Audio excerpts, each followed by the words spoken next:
Eu já vi. Som.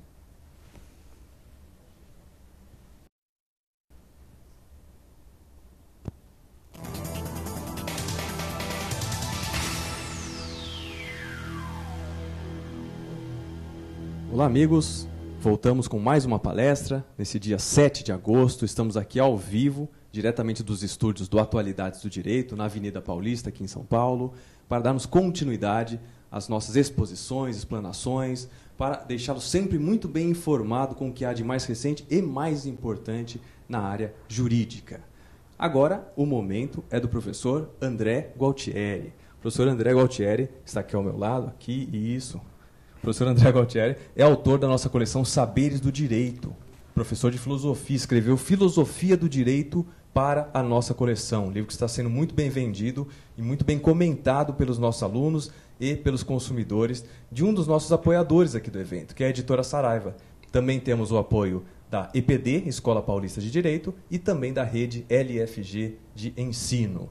O professor André Gualtieri, além de autor de livros, ele também é mestre em Filosofia e Teoria Geral do Direito pela USP e professor da rede de ensino Luiz Flávio Gomes. Professor André, seja muito bem-vindo. Espero que o senhor tenha uma boa palestra e que brinde os nossos internautas que estão nos assistindo ao vivo agora com o seu conhecimento, com a sua sabedoria. Passo-lhe a palavra e também o controle da palestra. Muito obrigado, professor Ivan. Obrigado pelas palavras, pela apresentação. Vamos dar início, então, àquilo que eu preparei para passar para vocês nessa palestra de hoje. Hoje eu vou falar a respeito de... Bom, a nossa palestra está dividida em 3 blocos, né? Então, nesse primeiro bloco, eu vou começar a falar a respeito do nascimento da filosofia.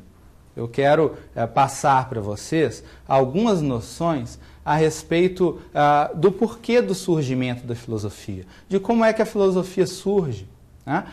Quais são os fatores que possivelmente levaram ao aparecimento desse tipo de pensamento que nós chamamos de pensamento filosófico.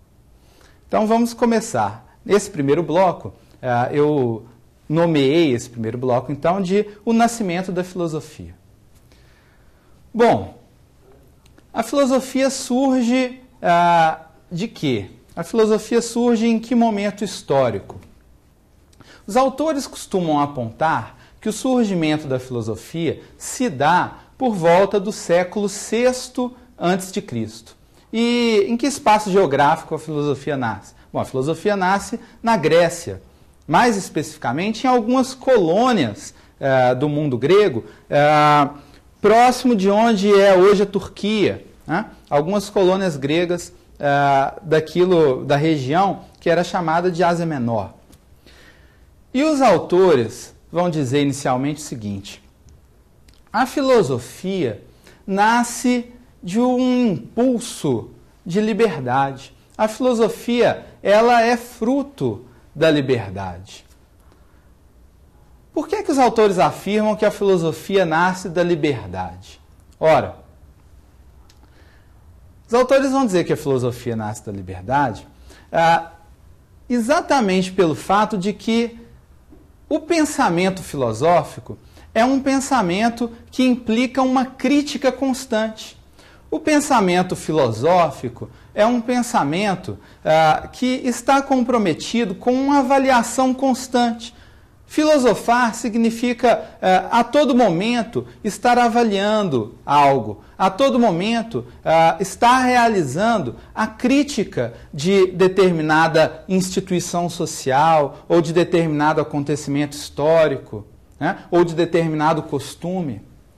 Porque, ao realizar essa crítica, o filósofo estará buscando se aproximar cada vez mais daquilo que nós podemos chamar de verdade.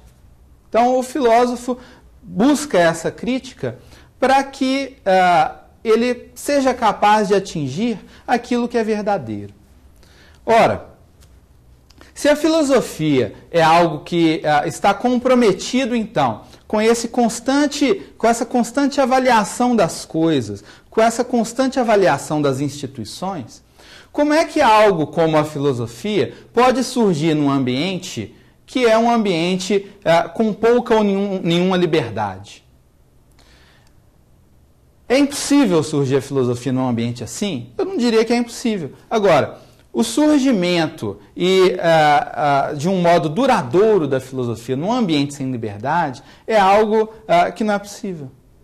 Portanto, os autores vão dizer, olha, a filosofia é algo que se alimenta da liberdade, porque é necessário que haja liberdade para que possa haver crítica. E a filosofia é algo que a todo momento busca criticar. Busca criticar as coisas para que, através dessa crítica, a gente possa chegar a uma verdade ou a um conceito. Bom, esse é o primeiro ponto. Essa seria a primeira razão pela qual a filosofia surge, pela qual a filosofia aparece no mundo. E daí por que nós podemos compreender por que é que a filosofia nasce exatamente na Grécia. A filosofia nasce no mundo grego, não nasce na China ou na Pérsia, por exemplo. Por que não? Porque é exatamente na Grécia que as instituições políticas se desenvolveram de determinado modo que tornou possível uma dose de liberdade suficiente para que a filosofia pudesse existir de modo duradouro, para que a atividade filosófica pudesse existir de modo duradouro. Nós sabemos que a Grécia, mais especificamente Atenas, em Atenas, né, houve a democracia mais famosa que nós conhecemos. Né? Atenas é a cidade onde a democracia surge, né? Onde a democracia no Ocidente ela aparece. Então, essas instituições democráticas, elas contribuem para o surgimento da filosofia. Então, esse é o primeiro ponto. Agora, eu gostaria de explicar para vocês uma outra razão pela qual a filosofia surge. E essa razão é uma razão, vamos dizer, uma razão mais profunda. É uma razão que se encontra mais ligada de modo mais estreito àquilo que nós podemos chamar de natureza humana, de natureza do homem. Que razão é essa? Bom, o surgimento da filosofia se dá pelo fato de o homem ser um tipo de animal bastante específico. O que eu quero dizer com isso? Os seres humanos são seres que têm a capacidade de ficarem deslumbrados, ficarem maravilhados com a ordem natural das coisas. Os seres humanos são seres que têm curiosidade, que se perguntam a respeito da sua própria existência, do mundo em que vivem. Então, essa capacidade que os seres humanos têm de, esses termos que eu estou utilizando são termos de Aristóteles, de se maravilhar, de ficar assombrado com as coisas que acontecem no mundo, e daí acender uma curiosidade na sua mente a respeito das coisas do mundo. Essa capacidade leva, de modo natural, à atividade filosófica.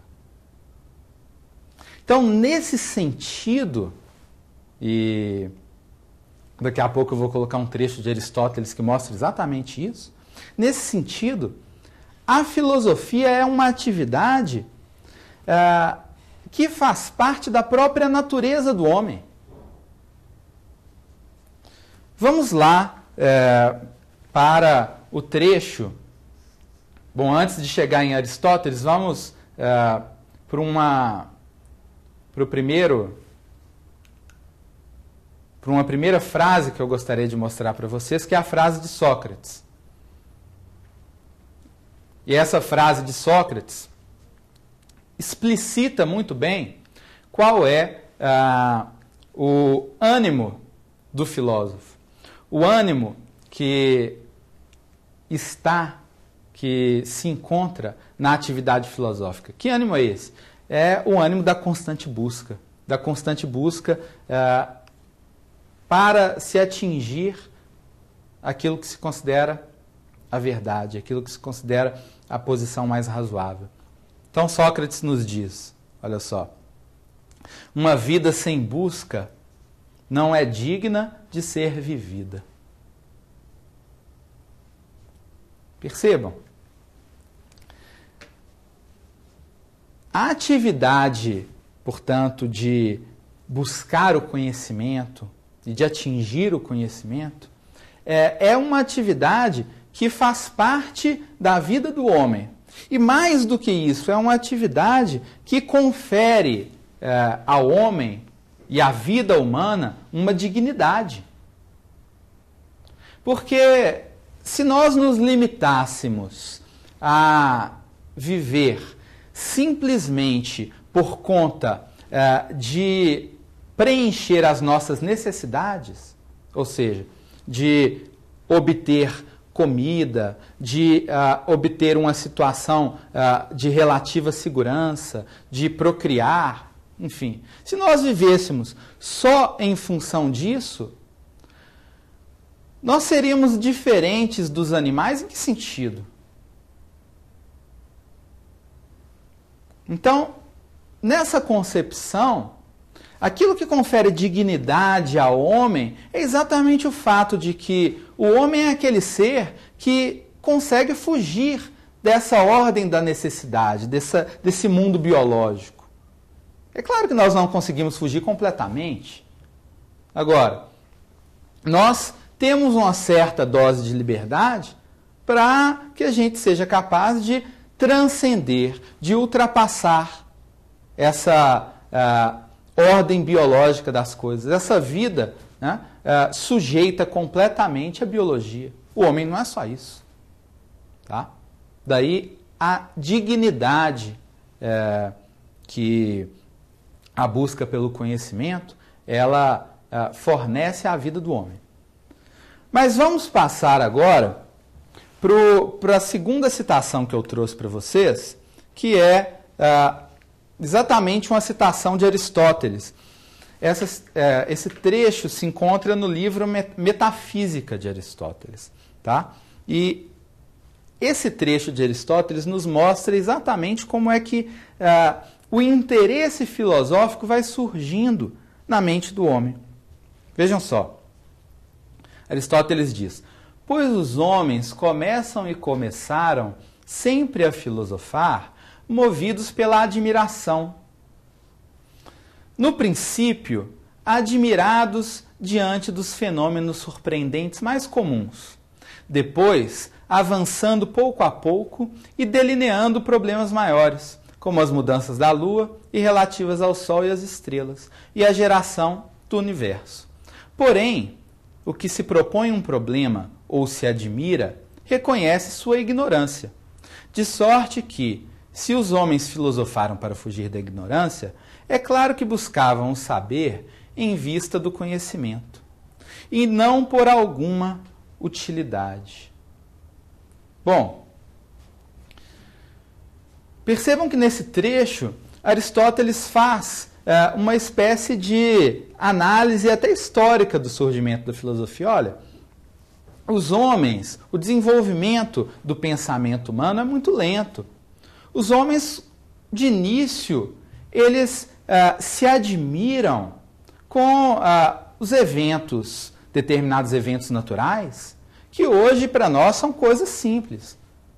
Hoje nós sabemos que o Sol, né, se levanta e o Sol se põe por determinadas causas físicas. Nós sabemos que os eclipses ocorrem por determinadas causas físicas, mas nem sempre foi assim. Então os homens, num passado distante, se admiravam com esses eventos. E buscavam conhecer as razões desses eventos, buscavam explicá-los. O pensamento humano vai se desenvolvendo e essas coisas vão sendo explicadas. As coisas vão se alterando. Agora, o que não se altera é a capacidade do homem de se admirar com as coisas. Nós hoje nos admiramos com determinadas questões que nos levam a buscar as respostas, nos levam a buscar o conhecimento das coisas. Essas questões podem ser diferentes daquelas questões que os homens pré-históricos buscavam resolver, por exemplo. Mas nós ainda assim nos admiramos com determinadas coisas. Há determinadas razões, há determinados motivos para se admirar, que são fatores constantes da vida humana. Quer ver um exemplo? Por que existe tudo ao invés de existir nada? Por que o homem existe? O que é ser humano? O que é a morte? Para onde que eu vou depois da morte? Todas essas são questões que nos acompanham desde sempre e sempre nos acompanharão. Daí porque a filosofia sempre será necessária, porque a filosofia é pensar a respeito dessas coisas. É pensar a respeito dessas coisas que nos causam admiração.